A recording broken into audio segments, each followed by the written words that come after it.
morning. Before we start this session, I just want to express our great satisfaction, not only for the presence of such a strong Russian delegation. Yesterday is the Prime Minister, as the President, today is the Deputy Prime Minister, Mr. Shuvalov, and a strong group of business leaders, members of the cabinet.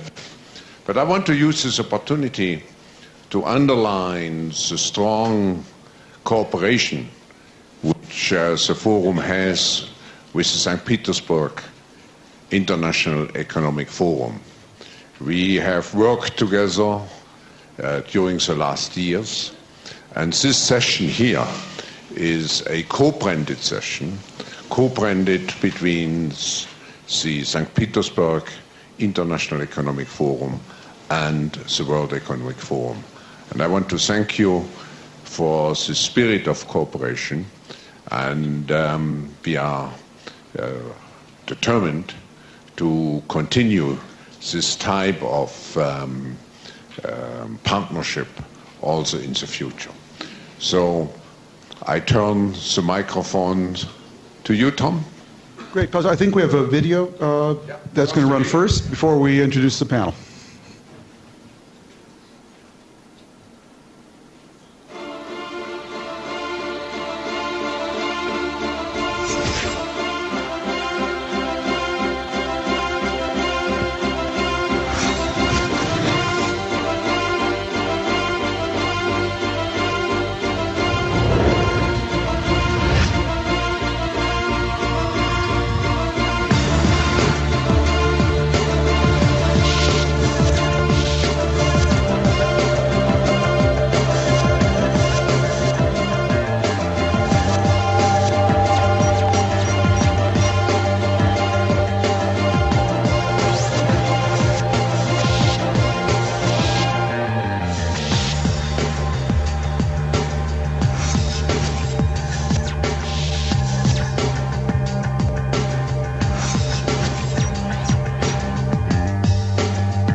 Well, thank you. Welcome, everybody. Russia's next steps to modernization. We have a great panel this morning. We're certainly sorry the President isn't with us, but we're really pleased to have the Deputy Prime Minister, Igor Shuvalov, with us. Next to Igor is Indra Nooyi, the CEO of Pepsi. We've got Patrick Kron, the Chairman and Chief Executive of Alstom, and last but certainly not least, Jim Albaugh, President and Chief Executive of Boeing Commercial Airplanes. I just want to begin and ask all four panelists the same broad question, and each of you can take your own slice on it from your own direction. And Deputy Prime Minister will certainly start with you. You know, Russia's a unique country in many ways, but in one way in particular, it's a country enormously rich in natural resources, but that's enormously rich in human resources. It's a country with a long history and tradition of science and mathematic learning and institutes to promote that. And yet, a country blessed and in some ways burdened also by having so many natural resources that sometimes you don't develop those other muscles. Deputy Prime Minister, how do you see that challenge of balancing these two now? Because it's very easy to fall back on your natural resources and not tap your human resources. How is that a challenge for the government in this broader question of how do we take Russia into the knowledge economy? Thank you. Good morning, everybody. And first, I would start with one of the four eyes you just seen in video. One is very important for us now is investments. And I spoke with the head of Federal Anti-Monopoly Committee this morning, and I can congratulate PepsiCo with the consent they received yesterday to finalize all the formalities with Wimbledon to take over the company. I think this is one of the greatest deals in the country, and it shows that the climate, investment climate is changing, and best regards from everybody from the economic side, from the government, and I think this is a very good opportunity for others. Thank you, Mr. Shuvalov. Thank you. Thank you very much. Thank you. By the way, PepsiCo has been in my country since 50s, and this, well-known, popular, well-respected company, and well presented in the markets. And we hope that with this purchase, with this takeover, you will show how you will cooperate with Russian investors, with Russian people who are, major consumers of the product. And I wish all the best. Thank you. And then we're here with a group of people. Actually, we represent different institutions.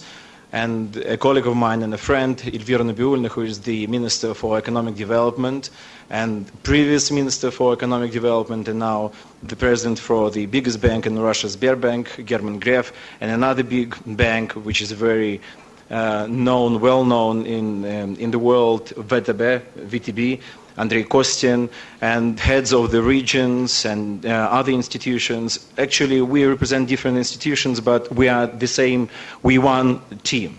And we work under the strong political leadership in order to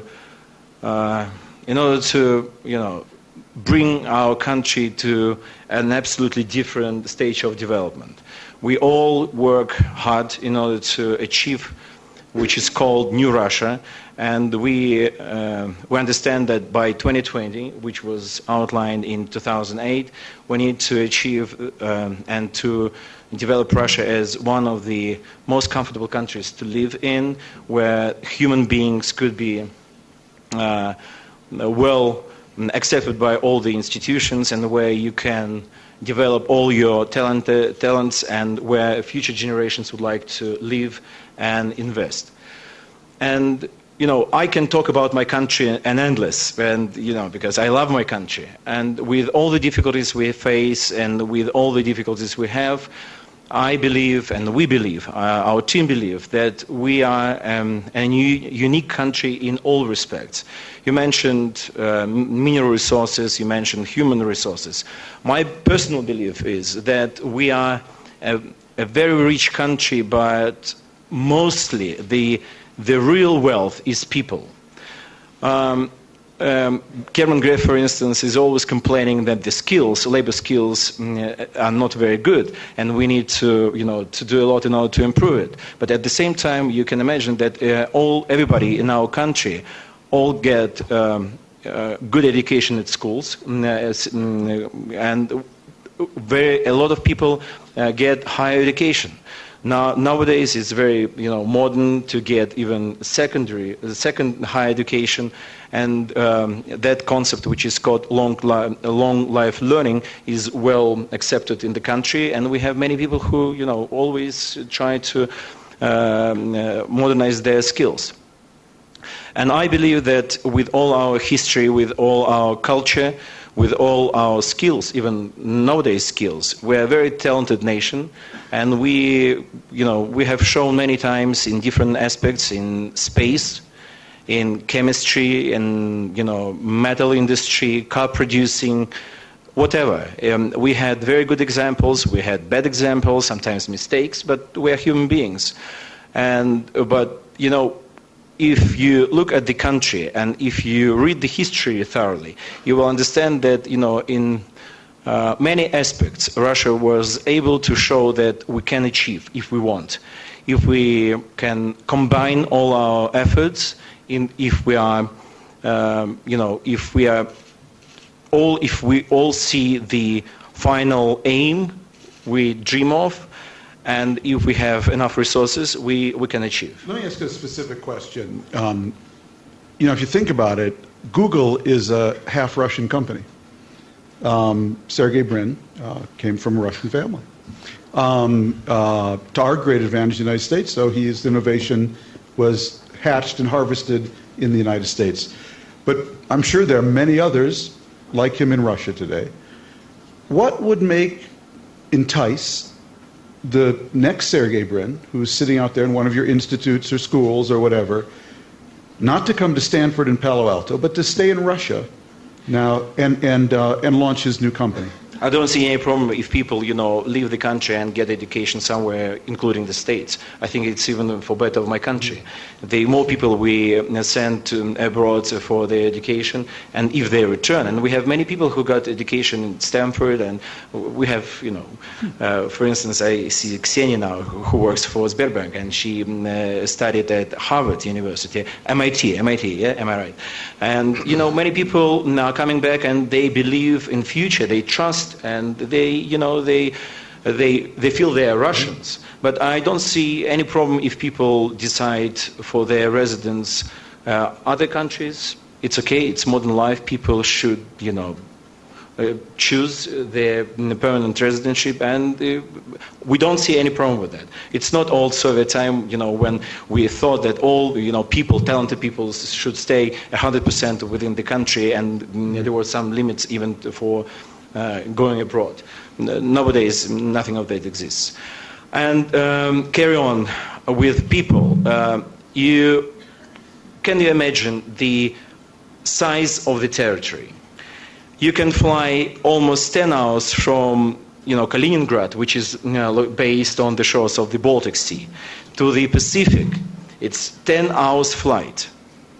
And it's still the same continent and the same country. And the Pacific side, where if you fly from the north to the south, it's approximately 5.5 hours to fly. And it's just Russia. And to the east, our immediate neighbor is the United States. And we are separated by the Bering Strait.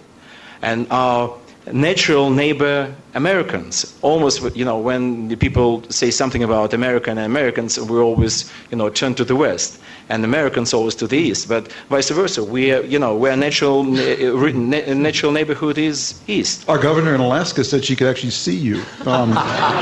Welcome, and so there's a huge territory with different climate zones, with very comfortable climate zones, with very cruel, where people maybe cannot live permanently. We have Siberia, we have Western Siberia, Eastern Siberia, we have the Black Sea side, the Baltic Sea, different areas, Moscow, St. Petersburg, most developed towns, and we have other towns which are not maybe very popular amongst people in the West and investors, but we have towns like Kazan, and I see the head of the Tatarstan, the region along the Volga River, and other towns which are very big. The population is over 1 million people, and where you can find very modern atmosphere for youth, for students, good university, hospitals, and so on and so forth. And with 145 well-educated people, with all the people speaking one language.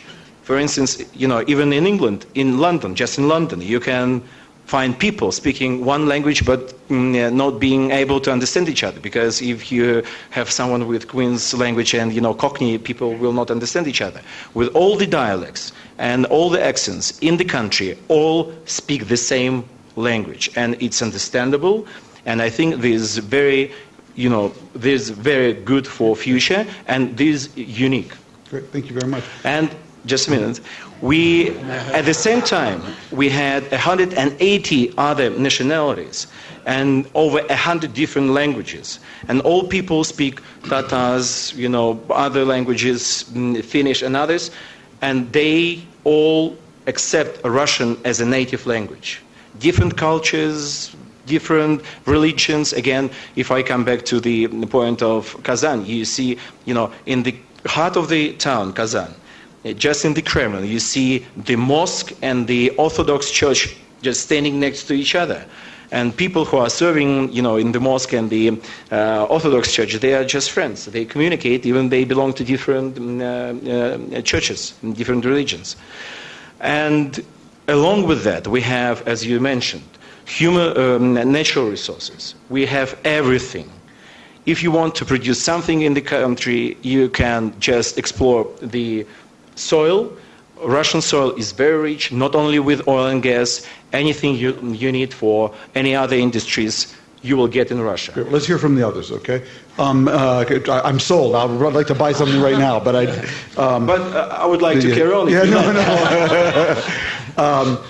Indra, you can Pepsi global in so many product lines. You can buy companies anywhere. Yet you've gone through a big effort here to buy a big consumer products company in Russia. Why? And what have you learned from that experience? Yeah. I'm going to sound like I'm just picking up where Minister Shuvalov left off, but we love Russia. We love doing business in Russia. We love what Russia stands for. We've been there for 50 years, and in the last 10 years, we've invested more than $3 billion in Russia. And we will invest another $1 billion by the end of this year. And this does not include the almost $4 billion we spent on Wimbledon, 3.8 to be precise. So we've invested a lot in Russia. Tell us about that company. What is it? Wimbledon is Russia's #1 food and beverage company in the business of dairy and juice. Extremely well-run company, great products. It's going to be a great platform for us to grow dairy globally. Why do we like Russia so much? First, we believe the location of Russia is very strategic. It can be the center to serve Central and Eastern Europe and the CIS countries. So if you take those countries together, that's 400 million people. So it's a great strategic location. Second, we like the fact that it's got a stable economic policy and the political situation is stable, so we can do business easily in Russia. 3, the people in Russia, the workforce is very, very good. It's a hard-working group of people. We have technical talent. We can get good workers in Russia. So when we invest in Russia and put on the ground factories, manufacturing assets, we can actually get a return on that investment. It's a market that's becoming increasingly consumer-centric. So global brands are becoming much loved in Russia. And so, you can actually make a very good living in Russia. And I think, above all, the thing that we like the most about Russia is the fact that the government of Russia is actually doing everything possible to encourage foreign investment. I tell you, the unprecedented access that they give investors to the government officials is unbelievable. Just to speak about the Wimbledon acquisition, where I was closely involved, to make a request to the Russian government to ask for a meeting with Prime Minister Putin to say, we'd like to buy Wimbledon, and to get that request granted in a matter of hours, I think is phenomenal. That was just before Christmas. And then For them to approve the deal in such a record time, I mean less than 6 weeks, I think is a tremendous testimony to the fact that Russia is welcoming of foreign investment and wants to make it work in Russia. So we as a company like doing business in Russia. We think Russia's got it right, that they've got to expand beyond oil and gas and natural resources. They're putting in place the right technical innovation and infrastructure, but most importantly, they're making it easy for foreign companies to do business in Russia. And that's the reason we like it. You're not concerned about the rule of law issues and security issues that have come up over the years? Look, the recent bombing in the airport is something that distresses us enormously. Our condolences to the Russian people. This is not something that any country should accept. And I'm sure that President Medvedev and his team will do everything possible to address the security issues. But when you're dealing with any developing and emerging market, there are going to be issues, Tom. And we multinationals just have to learn to do business in each country with the governments to advance our interests in those countries. Are we worried? Of course we're worried about all of these issues all the time, but there's some worry or the other in some country. But as long as we're not there as a temporary player in Russia. In Russia, we're Russian. And we intend to grow with the country and thrive with the country. And as long as you go into that country with that perspective, you work through all of the issues that happen in the country. And look, we've had a good record in Russia. We like it. And we feel very Russian in Russia. We'd like to keep it that way. How do you say Pepsi in Russian? Or Pepsi? Pepsi. That's what I thought. Tom with a smile. Patrick, you're in a hard and very competitive space, the energy space. What's been your experience? What are the challenges? And what are the things, where are the directions you'd advise or like to see Russia go to make it easier for foreign companies like yourselves to operate there? Thank you. Just a couple of words about what we are doing, as we may be a bit less famous than my predecessors when she talked about Pepsi. We are in infrastructure. We are selling power generation equipment, transmission equipment, and trains, high-speed trains to metros and mass transit equipments. We have installed 25% of the world capacity in power generation. We have one metro out of 4, one tram out of 3, half of the high-speed trains in the world, etc. So we are in many countries. We are quite recent in Russia. But I think our experience in the country is quite interesting. We have started to seriously address the opportunities in Russia when it was clear that the government has decided to put a strong push on the development of infrastructure, as it's a bottleneck for economic development, social welfare, environment protection. So it's a key priority, as regularly expressed by the Russian government. And the way we have addressed the opportunities in the country is through partnerships. We started a few years ago. We made a joint venture with Rosatom in order to participate in the development of the nuclear program in Russia, which, by the way, in a sensitive area, shows the openness of the decision makers, because it's not that easy to ask a foreign company to participate in such a sensitive area such as nuclear development. We have also established a partnership with Transmash Holding in for the development of the railways network, which is also an area in which there is a strong need of modernization and expansion. And in December, we have broadened these partnership networks in a number of new areas, such as hydroelectricity, thermal power, transmission and grid management, smart grids areas, etc. So we are starting, but it's moving very fast. And it just establishes, the image that we sign a memorandum of understanding and never happens. This is not what happens. Actually, we have been able, through this strategic agreement, to start doing serious business.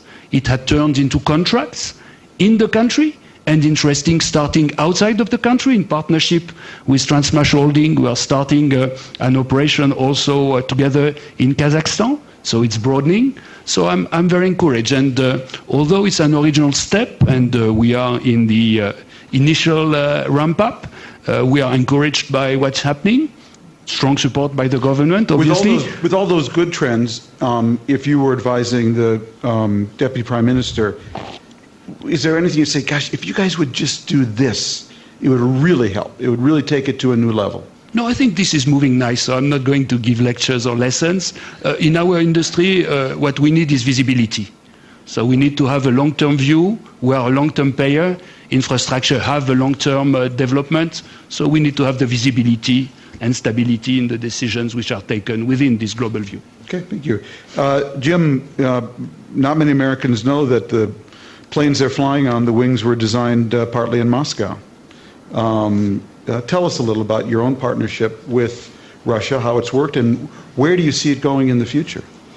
Thank you, Tom. Maybe I could just tell a short story first, and then I'll talk about what we're doing there in Moscow at our design center. I remember the first time that I got involved with Russian engineers was 1998. It was the International Space Station. We had elements of it. Russia had elements of it. And we had the first element launched from Baikonur in November of 1998, and then we launched the second element from Cape Kennedy, and we did that in December. And we had two spacecraft. They hadn't ever been within 5,000 miles of each other, and they were traveling at 22,000 feet per second, 250 miles above the Earth, and we docked these two spacecraft. We bolted them together, we threw the switch, and it worked perfectly. And, you know, I don't know if American and Russian politicians or economists speak the same language, but I can tell you that Russian and American engineers do. We've had a great experience there over the last 20 years, working in Russia. In Tom's book, he wrote about a design center that we have in Moscow. In 1998, we hired some 12 engineers, and we've grown that now to about 2,000. 1,600 engineers, about 400 programmers. And these people have designed elements of the 777, of the 47, and they've designed about 30% of the structure on the new 787 Dreamliner. Well-educated, hard-working, not expensive to hire. It allows us to do design 24 hours a day, and they do it very well. And based on that experience, we've done more. When we decided to do the Dreamliner, we needed to have an assured source of titanium. About 20 tons of titanium goes into every 787 that we build. And we found a company called VSMPO, I think one of the world's largest titanium manufacturers. And we will invest some $18 billion with them over the next 20 years. And we've put together a joint venture to work on developing various titanium alloys that we'll own the IP for, and they will also own it, and we'll use it to support the businesses that we have. I look at this country as one that has great natural resources, but more importantly, human resources. And if I go back to that design center, while we have exported to the United States a lot of great designs, we've also exported to the United States a lot of good engineers. In fact, the engineer that's setting up our production facilities in India was one that we took from Moscow. And as we go forward, our view is you need to take the best ideas and the best capabilities wherever they might be in the world, and clearly in aerospace, with the rich heritage they've had and the capabilities that they've developed, we think will continue to be there for years to come. Jim, you're not in the advertising or branding business, but when I know because I've been to your center, when I hear the Deputy Prime Minister speak and Indra and Patrick, is Russia under-branded as an innovation center? Do they have a bad rap? When in fact there's a lot more going on, a lot more potential there than people realize? No, I think you're right. We don't tend to talk about that a lot. We look at Boeing as a global company. We have research centers around the world. We look at them as just part of the team. I mean, we're not out there promoting where we do work necessarily. Just as some of the other speakers have talked about, we want to be Russian when we're in Russia. That's the way we look at it as well. Well, we've got such a knowledgeable audience here. Let's open the floor for a few questions. We'll work this around. I think there are people with microphones around, and if you'd raise your hand right here and identify yourselves. Thank you, Esther Dyson. I'm an investor in a lot of Russian startups, which are... Esther, could you stand up? Sure. Yeah, thanks. An investor in a variety of Russian startups. You asked, what is the one thing you could ask for the government to do? And I would like to suggest that in the scope of a project, you add transparency, top to bottom, I really would love this Skolkovo project to be successful. So would the government. Can you tell us a little bit about that project? It's the project for modernization. It was in the slideshow. The idea is to have a center for entrepreneurship, not just innovation, but the commercialization of innovation. My friends in Russia are all very skeptical about this project. They say, oh, just another one of those real estate projects for people to steal. I don't want it to be that. For the Russian government to make this work, for Russian mothers to say, I don't want my son to work at Sberbank. I want my son to go to Skolkovo and become an entrepreneur. This thing, it needs to be... What's missing right now, from your point of view? What's missing is transparency around all the contracts that are being made with Russian and American companies. Unfortunately, the American companies are also saying, you know, we'll just sign the contract. It's the cost of doing business in Russia. Make it as transparent, top to bottom, make the contracts transparent. It's proper for people to make money. It should be visible how they make money. And you will have a huge success. Why does that matter to you as a venture capitalist? Then we'll let the deputy, I just want to understand from honestly, your perspective. as a VC, my little companies are doing fine without Skolkovo. They're good enough, they get the resources, they get the support. But there's no critical mass. And this is for Russia, not for my particular companies. The whole attitude needs to change towards business. It's not easy to do. To do it on scale, you need the kind of transparency I'm talking about so that those good values can actually happen instead of the same old cynicism. Great. Thank you. Okay, first, transparency. We understand that this may be task number one for all the government and for all the institutions. We need to work on it. This is our real home task. And when just yesterday, we all got together, all Russian team, and we discussed what can we say to the existing and possible investors. Why should we, how can we attract new investors? And, what's the real evidence that everything is changing in the country? And we all, came to the conclusion that providing more and more transparency in all the institutions will show that Russia is changing. But with Skolkovo, I disagree. Here, I believe Mr. Vekselberg, because I've seen him, he is here, who is the head of the fund, special fund set up for those purposes. And, the head of the Council for Skolkovo Fund, President of Russia. And he had appointed two people from the Russian government and his administration in order to provide all the transparency, in order to get a transparent way how to select the project and so on and so forth. If you consider that that process is not transparent enough, I would like to understand in which way. Because when I speak with other people who are working with Skolkovo now, they say they like Vekselberg, they like the way how he works with investors, what terms we provide with, giving new and issuing new law, because we adopted a new law last year, as you know, relating to Skolkovo itself, and with all the, tariffs and special taxation and so on and so forth. So we believe that we have, and I understand that we have many skeptics about Skolkovo, and people were complaining that there are other existing already centers, innovative centers in the country, and the Russian government should invest in existing ones rather than building new one. But the idea was to build something completely new, which would be able to show the example how to make business in a new way with Western partners in cooperation with big innovative companies and so on and so forth. These are ambition. So if you can tell us, exactly in which way you consider that we work there not transparently, we would be only grateful. And Viktor Vekselberg is working with all the investors and so on and so forth. And I like that you said, youngsters would rather work in Skolkovo than in Sberbank. Sounds good, but Sberbank is trying to be innovative as well.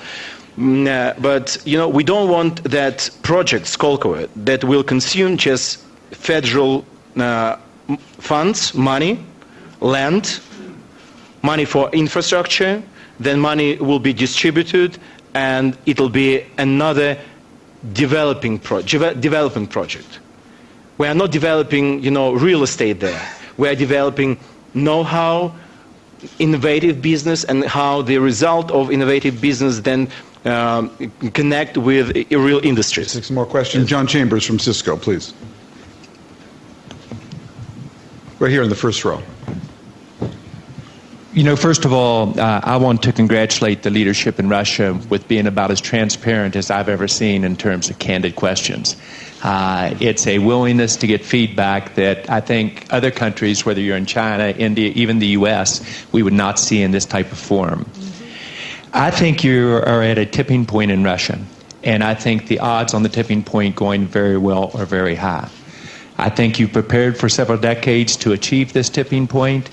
The willingness to have one vision toward that. None of us are perfect, and we look at transitions in China, India, even the U.S. It took us a much longer time to get there. We're all in Skokovo. We're going to invest $1 billion. We are investing our brand. We're working with Victor and others. Is it going to be challenging? The answer is, of course, yes, because this has never been done on this scale anywhere in the world other than Silicon Valley, which grew almost naturally on it. I do agree that the biggest asset in Russia is the people and the intellectual capability, and so we're going to invest in R&D in terms of our second emerging markets territory, $100 million in venture capital. I found the groups very open, Esther, to really be able to say, here's what works, and to bring it their attention across the board in terms of the direction. And the last point I would make is you learn more about leaders, a country, individuals under stress.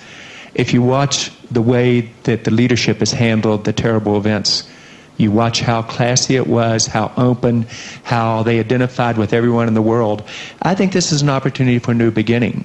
So I'd encourage us to say, let's put the past behind us. Let's talk about how together we go forward to a modern Russia, and I think we can actually take a terrible crisis and take it up one level. So we're all in, very comfortable with investments, know the risk involved and don't minimize those, but I would encourage us to have that candid dialogue. Great, thanks, John. We'll go over right here. Good morning. My name is Bill Browder. I'm the chief executive of Hermitage Capital. We know each other well. This is a question for you, Igor. You show some great videos. You've got some wonderful people up on your panel. We're all saying very nice things about Russia. My own experience has been different. For those of you who don't know me, I was the largest portfolio investor in Russia. I had $4.5 billion invested in the country. And I was investing in a number of Russian companies where I encountered corruption. I complained about the corruption, and as a result of complaining about the corruption, I was expelled from the country. My visa was permanently canceled, and I was declared a threat to national security. Shortly thereafter, the police raided my offices in Moscow, and they took away all of our corporate documents. And we discovered a few months later that we no longer owned our corporation. It had been fraudulently re-registered out of our name into a convicted murderer who had been released from jail early to put his name on these documents. We hired 7 lawyers to represent us. They discovered that not only had our companies been stolen, but the people who stole our companies stole $230 million of taxes that we paid from the Russian government. We filed criminal complaints. Our lawyer was arrested. One of our lawyers was arrested. 6 of them fled the country. The one who was arrested was then tortured and killed in prison by the Interior Ministry. This is a worldwide story. The president of the country called for an investigation into the people who killed my lawyer. 1 year after the investigation, the people who killed the lawyer have been promoted and honored with state honors. Now, my question for you, Igor, is what's going to prevent all of these reputable companies, particularly Pepsi, who's just gone in, from having the same experience? And why should anybody, after my experience and after nothing has been done, consider investing in Russia? First, I have to acknowledge that we have, both sides of the coin. We have people who are very successful and, earned a lot of money in Russia, and we have unsuccessful stories and people who lost, and unfortunately, as you just mentioned, some people died and so on and so forth. And we know this case very well. And you just mentioned promotion of the people who were involved. I'm not familiar with this, but I know that the reaction of my president was immediate when Mr. Magnitsky was found dead.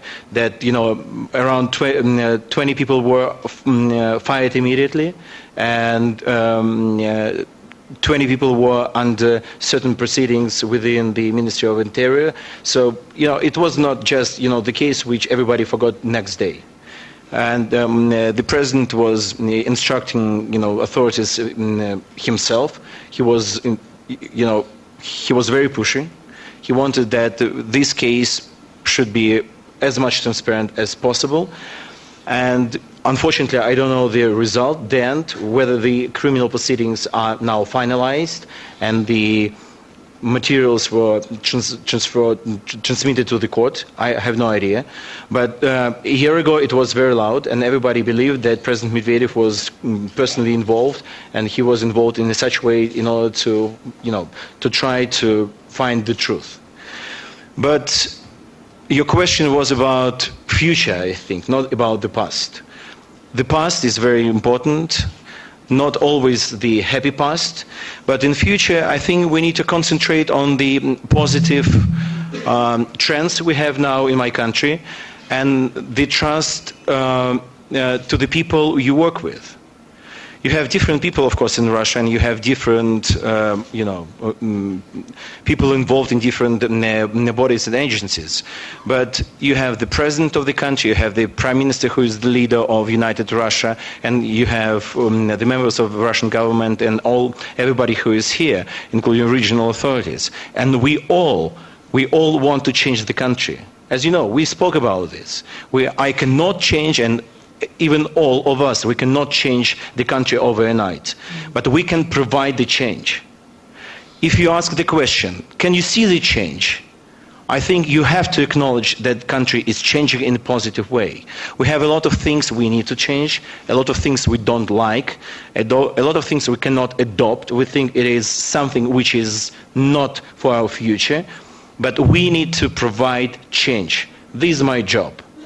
If every day and every year we can say we provided that for Russian people, we provided that for domestic and foreign investors, the situation is changing, rule of law is becoming better, not perfect, but better, then I think I'm doing my job.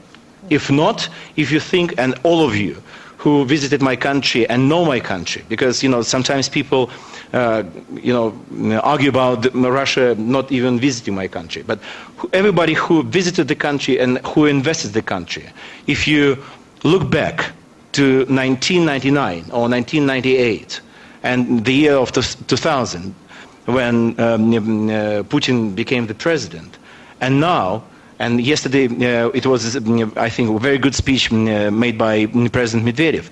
I think, it was a huge way we pursued, and we are very persistent to convert the country with all the difficulties in something new. We talked about the territory, human resources, and I believe that we are a unique country in any sense. The problem is we didn't convert all these unique things into a unique model. That's why we need to work all together with all the partners. We cannot do it ourselves. We need to create partnerships. We need to create partnerships with PepsiCo, Alstom, and other countries, and then we would be able to create something new. The problem for us now, the session is called Other Steps for Modernization, which is the immediate step to do this. And many of us believe, in order to achieve the further developing of modernization, we need to work out a new way how to make the role of state, including state property, not less effective, but in order to shrink it. Because we now understand it's too big. In order to go further, in order to develop country further on, we need to shrink the state ownership, and we need to we need to learn how to manage things differently. Not only, I mean now, statecraft, not. We need to learn how to manage corporations in a new way, municipalities, regionals, federal bodies. In order to do this, we will attract new people, new generations of managers, and so on and so forth. But so we understand exactly what to do. We have a very precise agenda, we are very persistent, and in order to do this, we need just to work every day. But what you have said, first, I'm sorry, I regret, but in order to provide better future, I think my answer would be we will need to work all together in a very close cooperation. Once we work and do the job in cooperation, we will avoid situations like you had. Thanks for your question. Right here.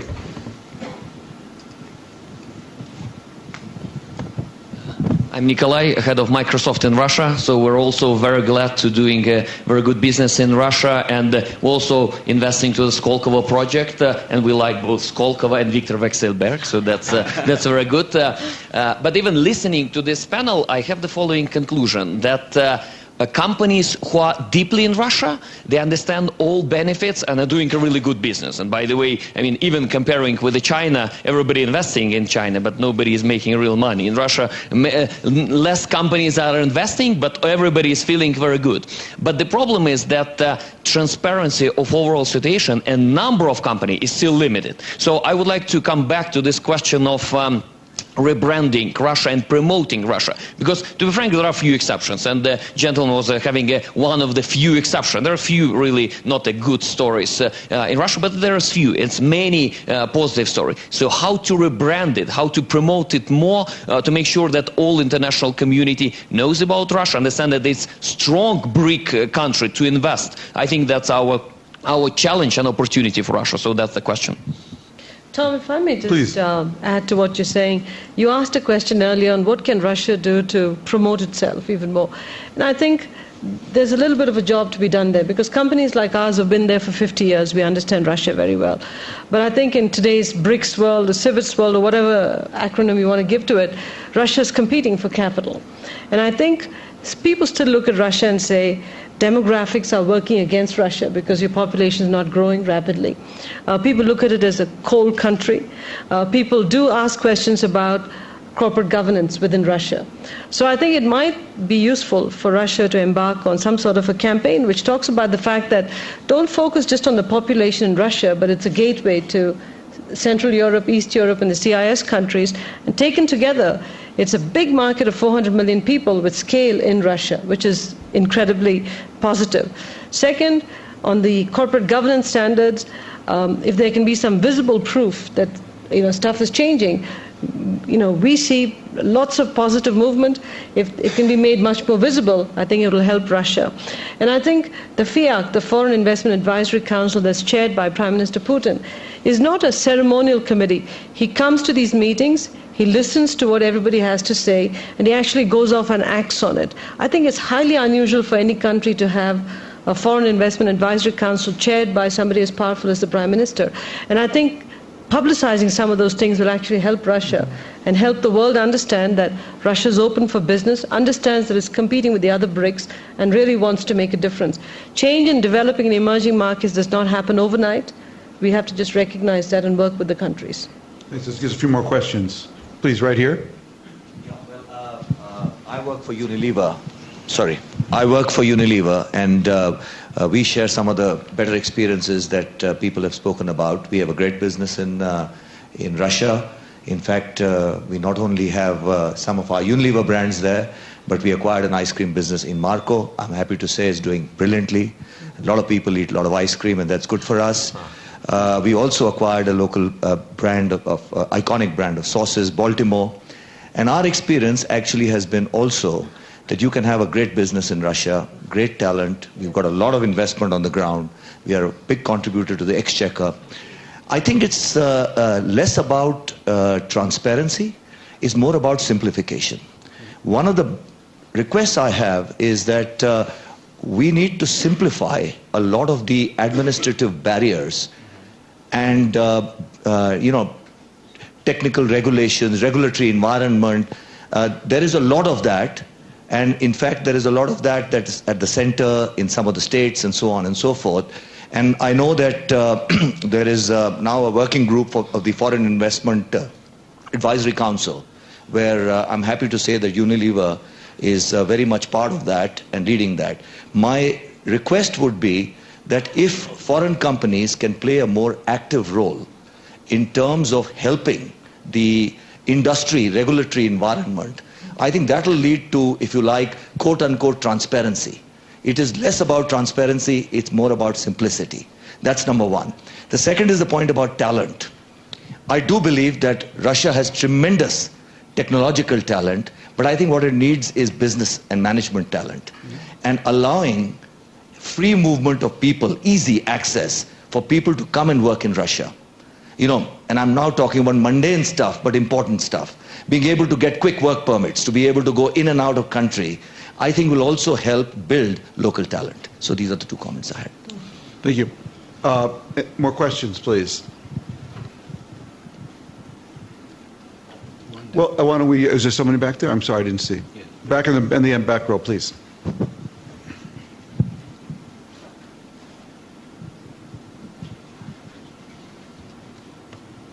Cameron Sinclair, Architecture for Humanity. What? I didn't hear you. Where are you from?